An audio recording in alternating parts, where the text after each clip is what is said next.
இன்றைய நெருக்கடியான சூழ்நிலையில் நாம் நினச்சது நடக்கலையே என்ற ஆதங்கம் தாங்க நிறைய பேருக்கு.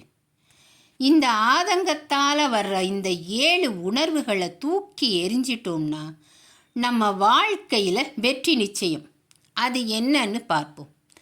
கோபம் ஒரு எதிர்பாராத விபத்து, யாரோ செஞ்ச தவறு என்ற சூழலில் கோபம் தலைக்கு ஏறும். எங்கோ எழும் கோபத்தை இயலாமையால் மனசுக்குள்ளே அனுப்பி வச்சு வீட்டில் காட்டுறது தவறு. கோபப்படுறதால நீங்கள் உங்களை விஷமாக்கிக்கிறீங்க. நீங்கள் உங்களுக்கே கெடுதல் செய்கிறீங்க. உங்களை நீங்கள் எப்படி வச்சுக்கணும்னு தெரியாததால தான் கோபமே வருது. அடுத்தவர்கள் செய்யும் சிறு சிறு தவறுகளுக்கு நமக்கு நாமே கொடுத்து கொள்ளும் தண்டனைக்கு பெயர் தாங்க கோபம். நாம் நம்முடைய கோபத்தை அடுத்தவர்கள் மேலே காட்டினா நட்பு நசுங்கிவிடும், உறவு அருந்து போகும், உரிமை ஊஞ்சலாடும். கோபத்தால் உடல் மனம் ரெண்டுமே பாதிக்கப்படுது. இந்த பாதிப்பால் நரம்பு தளர்ச்சி, இரத்த அழுத்தம், மன உளைச்சல், நடுக்கம் எல்லாமே ஏற்படுது. கோபம் தொற்று நோயை விட அபாயகரமானது. அதை பரப்பும் ஆபத்தான ஆசாமியாக நீங்கள் மாறிடாதீங்க. கோபத்தை குறைச்சிக்கோங்க. அடுத்தது சோகம். வாழ்க்கையில் முழுக்க மகிழ்ச்சியை மட்டுமே பார்த்தவர்கள் இந்த உலகத்தில் யாருமே இல்லை. வேலையில் இழப்பு, வியாபாரத்தில் நஷ்டம், உறவுகளில் துயரம் என சந்திக்காத மனிதர்களே இல்லை. வாழ்வில் சோகத்தை தரக்கூடிய நிகழ்வுகள் நிறைய நடக்கும். வாழ்க்கை என்பது இன்பங்களும் துன்பங்களும் நிறைந்த ஒரு கலவைதாங்க. கடந்த காலத்தில் நடந்த பழைய நினைவுகளையே நினச்சிக்கிட்டே இருக்காதீங்க. அப்படி நினைக்கிறதால நடந்த விஷயங்களை நம்மால் மாற்ற முடியுமா? முடியாது. அதனால் அதையே நினச்சிக்கிட்டு இருக்காமல் ரசனையான விஷயங்களில் கவனத்தை செலுத்தி சோகத்தை துரத்துங்க. அடுத்தது கவலை.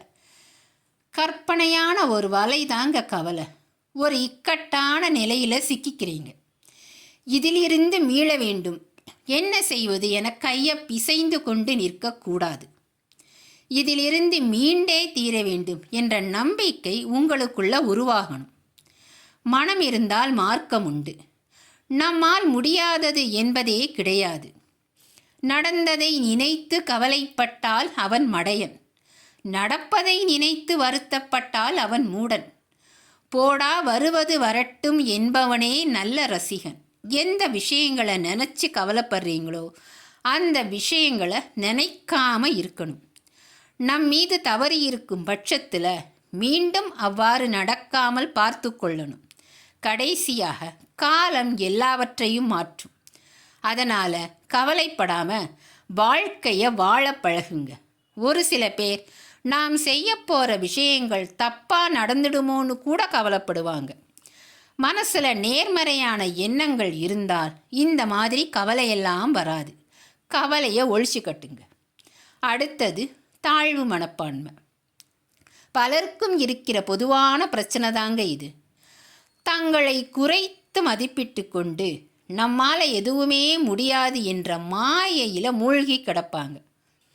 சிலர் தாழ்வு மனப்பான்மையை போக்க நீங்கள் செய்ய வேண்டியது பிறர் கூட உங்களை ஒப்பிட்டு பார்ப்பதை தவிர்ப்பது தாங்க. யானைக்கு அழகான துதிக்கை இருக்கிறதே, நமக்கும் அதுபோல் இல்லையே என முதலை கவலைப்பட்டால் எப்படி இருக்கும்? துதிக்கை இருந்தால் தண்ணீரில் அதனால் ஒரு நிமிஷம் கூட வாழ முடியாது. எல்லோருக்கும் இது பொருந்தும். உங்களால் முடிகிற ஒரு விஷயத்தை 100% முழுமையாக உங்களால் செய்ய முடியும் என்ற நேர்மறையான எண்ணத்தை வளரவிட்டால் தாழ்வு மனப்பான்மையே வராது. ஒவ்வொரு மனிதனுமே இங்கே தனித்துவமானவர்கள்தான். பிறருடன் ஒப்பிடுவதை நிறுத்திக்கிட்டு சவாலான சூழ்நிலைகளை சந்திக்க தயாராவதோட நம்பிக்கையுடன் செயல்படவும் தொடங்கினால் தாழ்வு மனப்பான்மை என்பது நம்மிடம் இருந்து ஓடிவிடும். தவறுகள் செய்வது மனித இயல்பு என்பதை புரிந்து கொள்ளுங்கள். தவறுகளில் இருந்து கற்றுக்கொண்டு திரும்பவும் அவை நேரிடாமல் இருப்பதற்கு முயற்சி செய்யணும். வாழ்வில் முன்னேறுவதற்கான இலக்குகளை நிர்ணயித்து கொண்டு செயல்பட ஆரம்பித்தால் தாழ்வு மனப்பான்மை சிறிதும் வராதுங்க. அத்துடன் நம்மை தாழ்வு மனப்பான்மை ஏற்பட வைக்கும் உறவுகள், நண்பர்களை அடையாளம் கண்டு அவர்களை விட்டு விலகி இருப்பதும், நம்மை ஊக்குவிக்கும் நபர்கள் உடனான உறவை வளர்த்து கொள்ளும் முயற்சி செய்வதும் சிறந்த பலனை அளிக்கும். தனிமை என்பது மன அழுத்தத்தையும் தாழ்வு மனப்பான்மை அதிகரிக்கும். எனவே தனிமையில் இருப்பதை தவிர்த்து விடுவது நல்லது. நண்பர்களோட பழகுவதும் பொழுதுபோக்கு நிகழ்ச்சிகளில் கலந்து கொள்வதும் சிறந்த பலனை தரும். தாழ்வு மனப்பான்மையை போக்கிடுங்க. அடுத்து குற்ற உணர்வு. குற்ற உணர்வு என்பது நமது மனது மற்றும் உடல் நலனை ஆழமாக பாதிக்கும் ஒரு சக்தி வாய்ந்த உணர்ச்சி. அது நாம் செய்த செயல்களாகவும் இருக்கலாம், நாம் பேசிய வார்த்தைகளாகவும் இருக்கலாம். அந்த குற்ற உணர்வுகளை தீர்க்க ஒரே வழி அவற்றை நிவர்த்தி செய்வதே. குற்ற உணர்ச்சியிலிருந்து வெளியேறுவதற்கான சில உத்திகள்: சுய பரிசோதனைக்கு நேரம் ஒதுக்குவது. ஒருவன் மனது ஒன்பதடா, அதில் ஒளிந்து கிடப்பது என்பதடா. உருவத்தை பார்ப்பவன் மனிதனடா, அதில் உள்ளத்தை காண்பவன் இறைவனடா. குற்ற உணர்வு என்பது ஒரு கொலை செய்த கொலைகாரன் அளவிற்கு வருத்தக்கூடிய அல்லது தன்னைத்தானே துன்புறுத்தி தண்டனை கொடுக்கும் அளவிற்கு ஒரு கொடுமையான உணர்வு. இந்த குற்ற உணர்வு எல்லோருக்கும் ஏற்படுமா என்றால் இல்லை என்று தாங்க சொல்லணும். ஏன்னா எவரொருவர் தான் செய்வது நல்லதா கெட்டதா, பாவமா புண்ணியமா என்று தன்னை அலசி பார்த்து கொண்டே செல்பவர்களுக்கு ஏற்படும் ஒரு உணர்வு தாங்க குற்ற உணர்வு. எத்தனையோ பெரிய பெரிய தவறுகள் செய்திருந்தாலும் அவங்க அந்த தவறையெல்லாம் லேசாக எடுத்துக்குவாங்க, ஒத்துக்கவும் மாட்டாங்க. அவனவன் ஊரில் என்னென்னமோ பண்ணுறான்னு நினைக்கிறாங்க, இருக்காங்க. தவறு செய்யும்போது குற்ற உணர்வு இருக்க வேண்டும். இது இருந்தால்தான் நம்மில் இன்னும் மனிதநேயம் இருக்கிறது என்று அர்த்தம். ஆனால் அந்த குற்ற உணர்வை ஒரு தீராத நோயாக நம் மனசில் பதிக்கவோ விதைக்கவோ கூடாது. அப்படி விதைச்சிட்டா மருந்தே கிடையாது என்பதுதான் உண்மை. உலகில் பிறந்த யாருமே 100% பர்ஃபெக்டாக வாழ முடியாது. வார்த்தைக்கு வேண்டுமானால் கூறலாம் நான் பர்ஃபெக்ட் என்று, ஆனால் அது சாத்தியமில்லை. தெரிந்தோ தெரியாமலோ செய்யும் அனைத்து தவறுகளும் பாவம்தான். அதற்கு நிகராக அல்லது அதற்கு மேலாக நிறைய நல்ல விஷயங்களை செய்ய ஆரம்பிக்கும் போது நம்முடைய எண்ண ஓட்டங்களும் நம் மனதை தட்டி கொடுத்து கொண்டே செல்லும். தவறிழைத்தவருக்குத்தான் செய்ய வேண்டும் என்று அல்ல. சில சமயங்களில் நம்மால் பாதிக்கப்பட்டவர்களுக்கு நிவாரணம் கொடுக்க முடியாத அளவிற்கு சந்தர்ப்ப சூழ்நிலைகள் ஏற்படலாம்.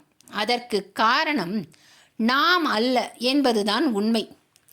அதற்கு முழுக்க முழுக்க காரணம் விதி, அவ்வளவுதான்.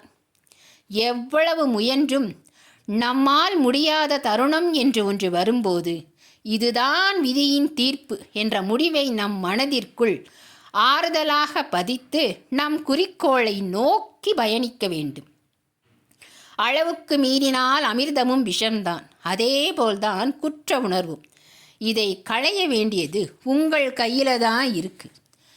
செய்த ஒன்றையே நினைத்து பைத்தியமாவதை விட அடுத்தடுத்து நல்லதை செய்து வைத்தியமாகலாமே. எனவே குற்ற உணர்வை போக்குங்க. அடுத்து புரிதல் இல்லாமை. பல நேரங்களில் சரியான சமயத்தில் சரிவர முடிவு எடுக்காமல் தாமதிப்பதால் பலருக்கு ரிசல்ட்டுகள் சாதகமாக அமைவதற்கு பதிலாக பாதகமாக அமைந்து விடுகிறது.